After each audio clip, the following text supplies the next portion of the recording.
Case Ater, dopo le roventi polemiche sul caro affitti, la Regione affida le modifiche alla nuova legge a 7 nuclei tecnici provinciali, ma sottolinea l'assessore Lanzarini, i canoni di locazione resteranno parametrati alle effettive capacità reddituali e patrimoniali delle famiglie, critici i sindacati.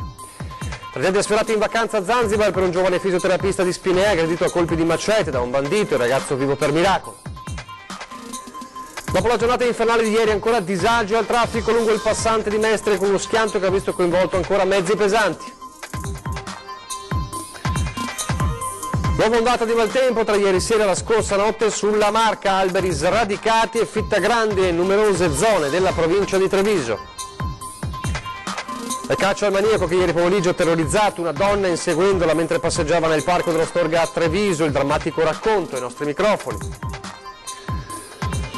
Coinvolge con l'auto un papà con il bimbo di 2 anni, non si ferma a soccorrere, il 94enne vicentino rintracciato dai carabinieri ha raccontato di non essersi accorto di nulla.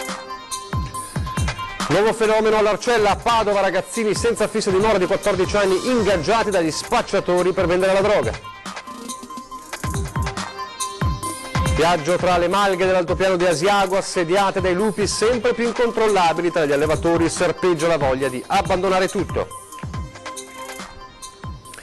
Telespettatori di Anten 3, buongiorno e bentrovati, la prima edizione dei nostri telegiornali. Dunque torniamo a parlare, l'abbiamo fatto tante volte nei giorni scorsi, della questione Atere, le roventi polemiche sul caro affitti. La spinta di queste polemiche ha portato la Regione ad affidare le modifiche alla nuova legge a 7 nuclei tecnici provinciali. L'annuncio è della serata di ieri dell'assessore regionale competente Emanuela Lazzarin, che però sottolinea i canoni di locazione resteranno parametrati alla effettiva capacità reddituale e patrimoniale delle famiglie. Intanto però i sindacati degli inquilini restano scettici.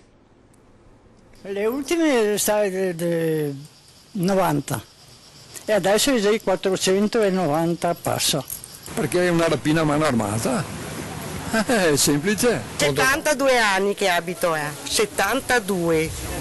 Sono venuta qua che aveva pochi mesi.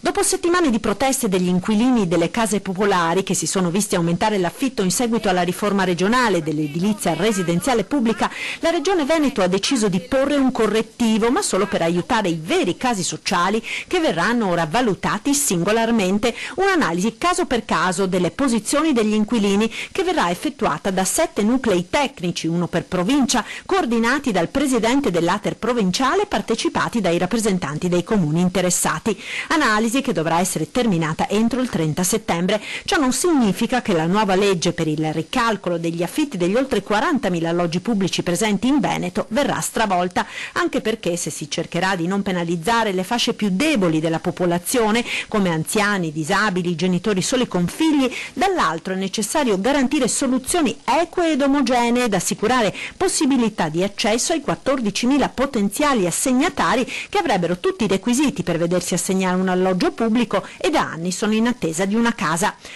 che magari è ora assegnata a persone che potrebbero tranquillamente permettersi un affitto sul libero mercato. Già, perché nel corso degli accertamenti reddituali sta emergendo di tutto, compresi i casi limite di chi vive nella casa popolare con 1 milione di euro di risparmi in banca e paga un affitto di 250 euro o addirittura di 115 euro per alloggi di 100 metri quadri, o ancora casi di inquilini con oltre 340.000 euro di risparmi che hanno pagato sinora 10,87 euro di affitto al mese. Adesso torniamo a parlare del passante di Mestre. Dopo la giornata infernale di ieri, 2 incidenti, uno la mattina e uno al pomeriggio, hanno creato il caos. Stamane un altro incidente sul passante di Mestre, poco dopo le 7 un'auto si è infilata sotto al tir che la precedeva, fortunatamente solo contuso e scioccato l'uomo al volante. L'incidente è il terzo in poche ore al chilometro 405 in direzione Trieste, con lunghe code di mezzi pesanti e forti disagi per il traffico. Davvero continua l'incubo sul passante di Mestre. E un altro incubo è quello invece del maltempo, che colpisce in questo periodo soprattutto la Marca, dopo quanto è successo nello scorso weekend. Tra ieri sera e la scorsa notte ancora maltempo nella Marca, fortunatamente meno gravi le conseguenze, ma ci sono state diverse zone della provincia colpite da nubifragi, fulmini, grandine e vento. Decine gli interventi dei vigili del fuoco fino alle 3 di notte, poi ripresi stamane, da segnalare i casi di alberi caduti e pali Telecom da mettere in sicurezza, come è venuto a Mogliano Veneto, in via Roette, lungo la tangenziale nord, ma anche a Villorba, Cappella Maggiore, Santa Lucia di Piave, Tarzo, Spresiano, Conegliano e Marino di Piave. Intense anche le grandinate, come vediamo in queste foto, a Castello di Godrico. Un intervento anche per una cabina e un quadro elettrico che bruciavano dopo essere stati colpiti da una saetta. Adesso a Spinea, dove il nostro Giampiero De Luca ci racconta di una vicenda terribile che ha riguardato un giovane appunto di Spinea che si trovava in vacanza a Zanzibar. Giampiero, a te. Buongiorno, la notizia è stata riportata solo oggi dai quotidiani locali e si tratta di un ragazzo di Spinea in provincia di Venezia. L'uomo, da quanto ha raccontato, durante una vacanza a Zanzibar è stato aggredito a colpi di macete e poi rapinato. Lo sfortunato protagonista della vicenda, che poteva avere anche dei risvolti ancora più drammatici, è appunto un giovane veneziano, Enrico Bettini. Stava camminando per strada quando all'improvviso è stato colto di sorpresa da una persona che con un pugnale o un macete ha tentato di strappare lo zaino. Ha cercato di difendersi, ma ovviamente colpito da questo oggetto contundente non ha potuto far altro che lasciare lo zaino. Ricoverato in ospedale, fortunatamente l'uomo è stato medicato, però la notizia è uscita solo oggi sui giornali e tratta appunto di questa persona che, spaventata, stava rischiando di morire per lo scippo di uno zaino. Restituisco la linea allo studio, arrivederci. Adesso invece parliamo di un uomo di 77 anni di Fonzaso, nel Bellunese, ricoverato all'ospedale di Treviso in gravi condizioni dopo essere caduto per alcune decine di metri e aver perso conoscenza nella serata di ieri nella zona del Col di Baio, sopra il lago del Corlo, nel comune di Arsiè, provincia di Belluno. Intorno alle ore 19:30, quindi ieri sera, l'elicottero del SURE ha fatto un primo tentativo di avvicinamento, ma è stato costretto a rientrare per il maltempo. È quindi subentrata l'eliambulanza di Treviso Emergenza, che con il supporto di un tecnico del soccorso alpino di Feltre è stata guidata sul posto. L'uomo era precipitato mentre appunto cercava funghi in zona e si trova in gravi condizioni all'ospedale di Treviso. Adesso, sempre a proposito di Treviso, il drammatico racconto ai nostri microfoni di una donna che ieri pomeriggio è stata aggredita e inseguita da un maniaco nel parco dello Storga. Inseguita da un maniaco che completamente nudo si è prima esibito davanti a lei, poi ha cercato di raggiungerla. Attimi di terrore al parco dello Storga per una donna che stava passeggiando nel polmone verde a 2 passi dalla città. A un certo punto questa persona esce da un cespuglio e praticamente è completamente nudo e si sta masturbando in maniera morbosa davanti a me. Io sono rimasta ovviamente esterrefatta di quello che stavo vedendo e ho accelerato il passo assolutamente senza neanche rivolgergli la parola. Acceleravo sempre di più quando a un certo punto ho sentito alle mie spalle lui che mi stava inseguendo, sempre nudo, era completamente nudo, e che smaniava, faceva gemiti, cose, le sue oscenità, e stava cercando di prendermi. La signora si è messa a correre in direzione degli orti urbani dove poco prima aveva visto delle persone ed infatti c'era una coppia alla quale la signora, agitatissima, ha chiesto aiuto. Mentre la donna cercava di tranquillizzarla, l'uomo si è messo a cercare il maniaco, che però nel frattempo si era già dileguato. Superato lo shock, la signora è più che comprensibilmente allarmata. Lo Storga, anche se purtroppo trascurato, è frequentato da persone che amano camminare, fare jogging, e spesso mi è capitato di incrociare donne sole che come me fanno la loro camminata quotidiana. Mi ha sinceramente scosso, perché mi chiedo, se non fossi stata vicina a delle persone, cosa avrebbe fatto questo. Torniamo a parlare adesso di una piaga, una vera e propria piaga che riguarda la zona dell'Arcella, vicino all'Arcella a Padova. Il caso è quello di un ragazzino di 14 anni sorpreso a spacciare cocaina a 14 anni, ma i residenti dicono che vicino alla Spala Sport c'è un vero e proprio regno di questi baby spacciatori. Sarebbero sbarcati all'Arcella in zona Piazzale Azzurri d'Italia, San Carlo e dintorni da un paio di settimane. Una novità. Spacciatori giovanissimi, minorenni, si muovono fin dal mattino presto, alle prime luci dell'alba, dopo aver dormito all'aperto, perché i clienti della droga a quell'ora ci sono già. La notizia del fermo di un 14enne nordafricano preso e denunciato dai vigili urbani mentre vendeva una dose di cocaina appena fuori dalla Galleria San Carlo e via Cardinale Agostini ha fatto rialzare la voce agli abitanti dei rioni limitrofi. L'avevamo già detto, ci raccontano, pretendendo l'anonimato, anche a un paio di assessori passati di qua. Un grido d'allarme che si è avverato e che in parte è stato fermato con l'arresto di domenica sera, ma che pare abbia numeri importanti nella quantità di pusher minorenni, maschi, femmine, italiani e stranieri, nei consumatori e nelle dosi vendute. Durante il mercato settimanale spariscono, nel tardo pomeriggio riappaiono organizzati e sfrontati. Se minori di 14 anni non sono punibili per legge. Il 14enne scoperto domenica ha tentato di colpire i vigili per evitare la perquisizione. Aveva 165 euro in contanti frutto dello spaccio. Dopo essere stato identificato, il Tribunale dei minori di Venezia ha deciso di affidarlo a una comunità protetta. E adesso a Cittadella con l'organizzatore di una sagra che viene seguito e rapinato dell'incasso. L'hanno aspettato a fine serata, conoscevano i suoi movimenti e così lo hanno aggredito mentre stava rincasando con i soldi guadagnati durante la serata di sagra. La rapina a Facca di Cittadella, che in questi giorni ospita la festa dell'Assunta, gremita da centinaia di visitatori.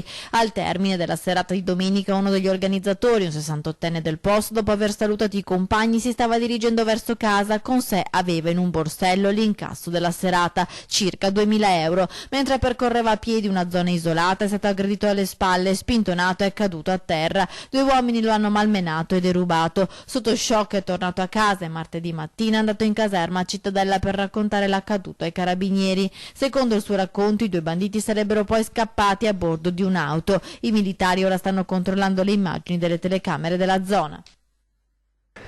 E ancora questa volta ladri in azione, ma ladri che maldestri in un certo senso, riescono a scappare dopo il furto, poi tornano a cercare il complice e vengono arrestati.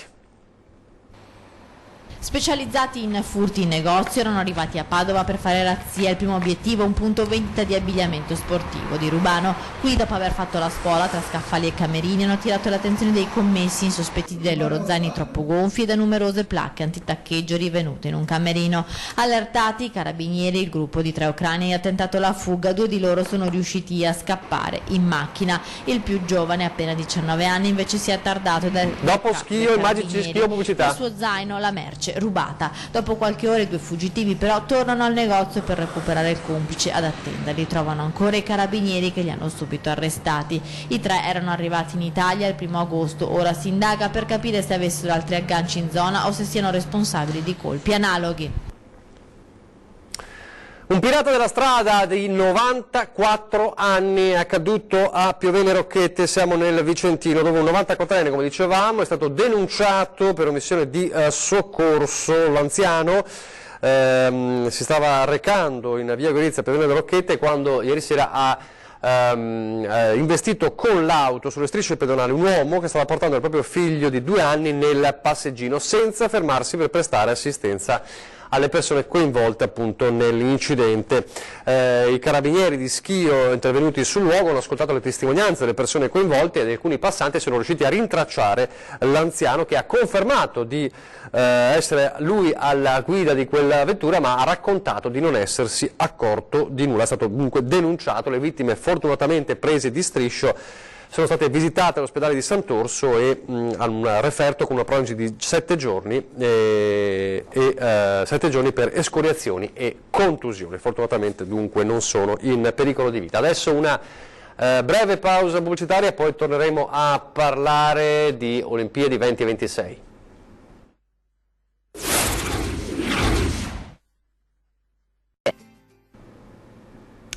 Eccoci in studio in diretta alla prima edizione del nostro telegiornale, mentre proprio in questi momenti al Senato viene bocciata la mozione del Movimento 5 Stelle che era contraria alla TAV, invece vengono approvate le diverse mozioni pro TAV anche del Partito Democratico, Fratelli d'Italia e Forza Italia, quindi un colpo duro per il Movimento 5 Stelle, anche una spaccatura all'interno del governo. Sempre in Senato in questi giorni è in discussione la legge sullo sport, una legge sullo sport che però non piace al Comitato Olimpico Internazionale, che dice limita l'autonomia del CONI e per questo è stata mandata una lettera molto dura ieri mattina al CONI. Si chiedono modifiche a questa legge sullo sport, altrimenti le conseguenze potrebbero essere molto molto gravi.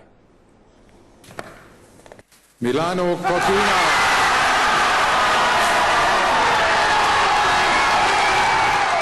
Dalla festa alla bacchettata e di quelle dure, tanto dure che nella peggiore delle ipotesi queste immagini potrebbero diventare un paradosso. È davvero la peggiore e per ora più lontana delle ipotesi, ma resta come ipotesi. Altrimenti la lettera arrivata dal Comitato Olimpico Internazionale e indirizzata al CONI non avrebbe costretto il numero uno dello sport italiano, Giovanni Malagò, a inoltrare subito le 4 pagine di missiva, tra gli altri, al capo dello Stato Mattarella, al Presidente del Senato Casellati, ai Vice Premier, ai capigruppo dei partiti. Seria preoccupazione del CIO per alcune disposizioni della legge delega sullo sport voluta dal sottosegretario Giorgetti e in discussione al Senato, che intaccherebbe l'autonomia del CONI e che, se non modificate, potrebbero costringere il massimo organismo sportivo internazionale a decidere la sospensione o il ritiro del riconoscimento olimpico al CONI stesso. Effetti concreti: addio alla partecipazione italiana a Tokyo 2020, ma soprattutto addio a Cortina Milano 2026, assegnazione che decadrebbe. Ipotesi nerissima e che saprebbe di beffa tremenda, anche perché sarebbe un pasticcio tutto del governo. Insomma, il CIO non ce l'ha né con il CONI né con la Regione, ma con l'esecutivo giallo-verde. Nella lettera è scritto che il governo non può avere un controllo specifico sul CONI e la legge ne intaccherebbe chiaramente l'autonomia in 6 punti. Con la nascita di Sport e Salute, società per azioni partecipata da Palazzo Chigi, era stata definita una delega al governo per completare il processo di riforma dello sport con un apposito disegno di legge. Il testo, già approvato alla Camera e ora in esame al Senato, all'articolo 1 conferma l'ampia manovra concessa al governo per l'adozione di misure in materia di ordinamento sportivo e soprattutto le molte competenze sottratte al CONI, su tutte la distribuzione di fondi, cioè soldi, alle federazioni sportive. Una guerra tra Malagò e Giorgetti che dal Veneto si osserva cercando di mantenere ottimismo. Diciamo che la situazione è certamente delicata, però nello specifico io credo che si troverà sicuramente un accordo, anche perché da una parte abbiamo sicuramente il CONI col Presidente Malagò, dall'altra parte io ho piena fiducia nel sottosegretario allo sport, Giorgetti, che tra l'altro è una persona molto attenta, molto equilibrata. Il CIO chiede modifiche a stretto giro di posta e si è detto comunque disponibile a una riunione congiunta a Losanna in settimana per discutere della questione. Lega e 5 Stelle però sembrano tirare dritto, ma per chi assieme al governatore Luca Zaia ha lottato a lungo e contro tutti per il sogno di Cortina Milano, lo spettro di una rinuncia è pura fantascienza. Nel momento in cui si parla di molte risorse che passerebbero dal CONI a questa nuova società del governo che è Sport e Salute, ovviamente ci possono essere in qualche modo dei contrasti e si deve trovare probabilmente una mediazione. E poi il tema grandi navi, mentre oggi è atteso la relazione del ministro Danilo Toninelli in audizione alla Commissione Trasporti alla Camera dei Deputati, risponderà tra gli altri alle domande del deputato veneziano Nicola Pellicani del Partito Democratico. Ieri a Venezia il primo tavolo tecnico appunto sulle grandi navi.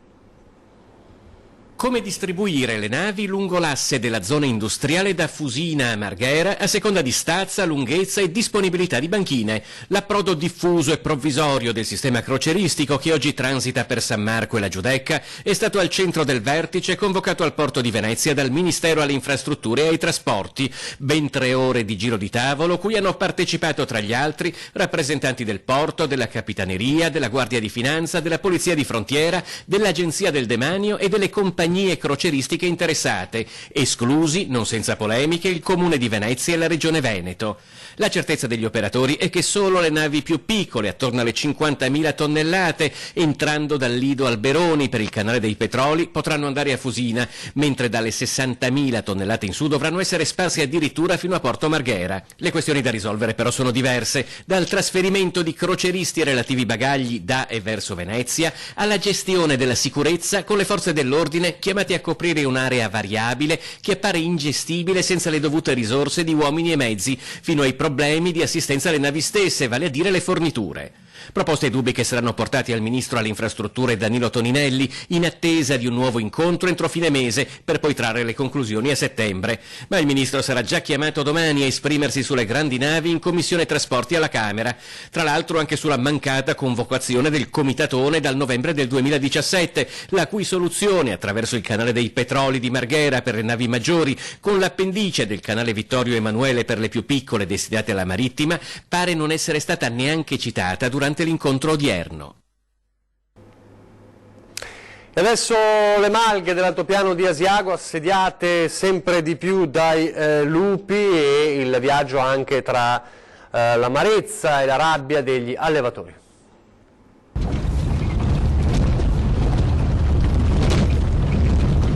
Saliamo con Denis Cortese verso una delle malghe dove tiene il suo gregge in alpeggio 1600 metri, Malga Fiara. La settimana scorsa i suoi 800 capi di bestiame si sono ridotti di ben 45 unità, tutti uccisi dai lupi in un unico attacco che non ha precedenti. Questo è il gregge di Denis. Denis ha subito un attacco di lupi come non se ne ricordano nella storia dell'altipiano, con 45 capi uccisi in un colpo solo. Stiamo parlando di un lavoro, non un hobby di agriturismo puro. Denis ha 800 capi e si muove tra 3 malghe tutto il giorno con il suo fuoristrada per poter accudirle. Ebbene, solo qui si capisce cosa vuole dire un attacco del lupo e cosa vogliono dire delle reti alte 1,5 metri che dovrebbero tenere fuori i branchi. Scendiamo e camminiamo con lui tra le pecore e gli agnelli, lì dove ai piedi dell'Ortigara e Cima 12 la guerra si è spostata da contro gli austriaci ai lupi, ma questa volta senza armi.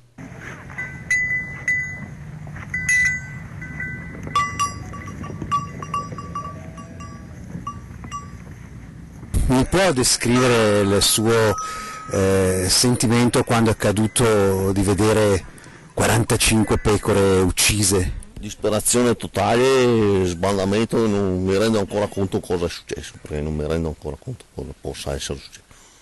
Ecco, lei camminando qui assieme ai suoi animali mi ha detto che molte di loro hanno addirittura il nome, quindi... Certo, ci si affeziona, noi stiamo insieme 365 giorni all'anno, conosci dove sono nate, ti ricordi, metti un nome, metti tutto quanto, ci vivi insieme, ti affezioni. La mamma protegge il suo agnellino, si mette tra noi e lui senza paura, anche se di paure ne ha tante. Molte si sono fatte uccidere per proteggere i loro agnelli l'altra sera. Vedi che sono spaventate, da quando è successo l'operazione non escono neanche più dal recinto. Andiamo vicino alle reti così vediamo. E queste reti servono o no? Perché l'assessore Pan dice che nell'80% dei casi dove ci sono le reti la malga è protetta, va tutto bene. Infatti abbiamo visto i risultati. La rete è tirata, è messa giù, è sistemata come va, bene, elettrificata, con corrente, con tutto. Nonostante il lupo passa lo stesso. Passa e se ne fa un baffo. Alla fine dal fronte del lupo, tra le 70 malghe che presidiano l'altopiano, vere custodi dell'amata montagna, trapela un sentimento di abbandono e di scoramento.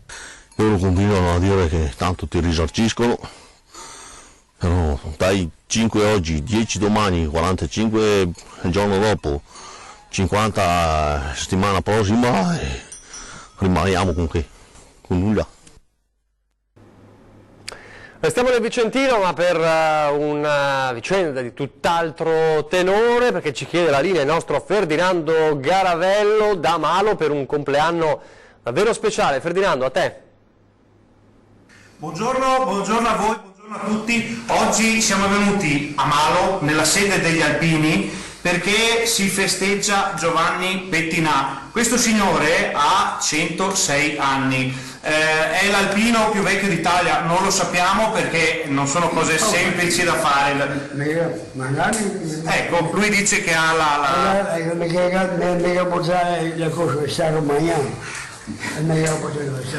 Quindi se non è il più vecchio d'Italia, quasi certamente è il più vecchio del Veneto.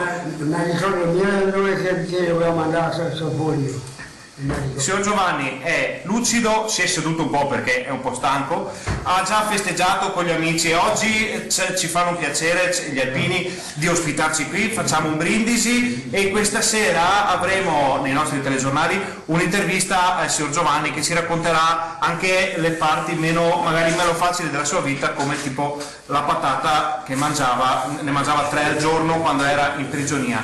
Quindi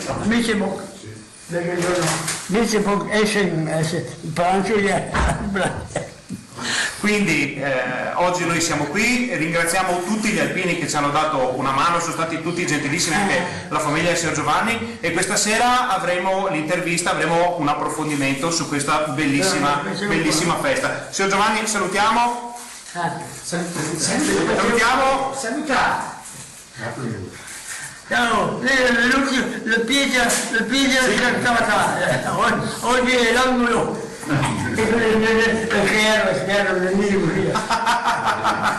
Buongiorno a voi, vi restituisco la linea.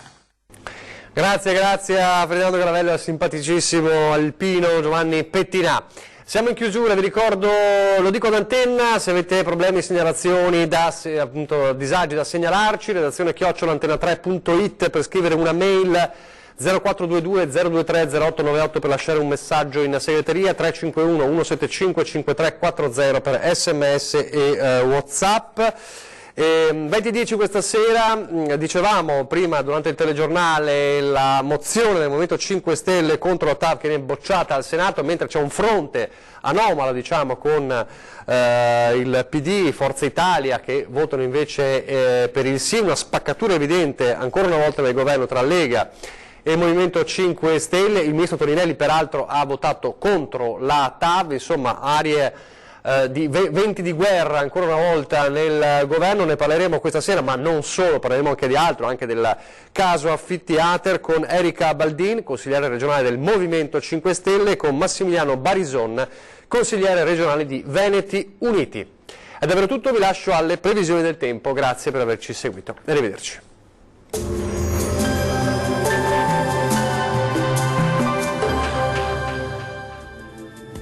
La giornata di mercoledì 7 agosto sarà caratterizzata da un tempo decisamente variabile sul nostro territorio a causa dell'arrivo di un veloce fronte instabile.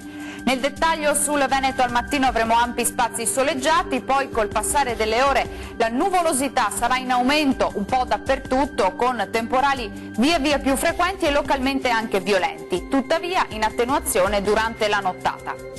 Temperature minime in aumento, comprese tra 21 e 25 gradi, le massime invece saranno sostanzialmente stazionarie e oscilleranno tra i 27 e i 33 gradi.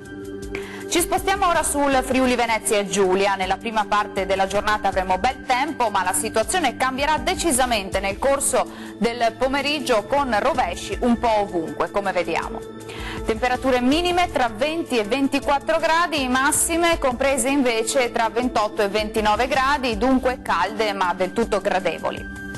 Raggiungiamo infine il Trentino Alto Adige. Anche in questo caso maggiori spazi soleggiati al mattino, poi peggiorerà un po' dappertutto con temporali diffusi e localmente anche intensi.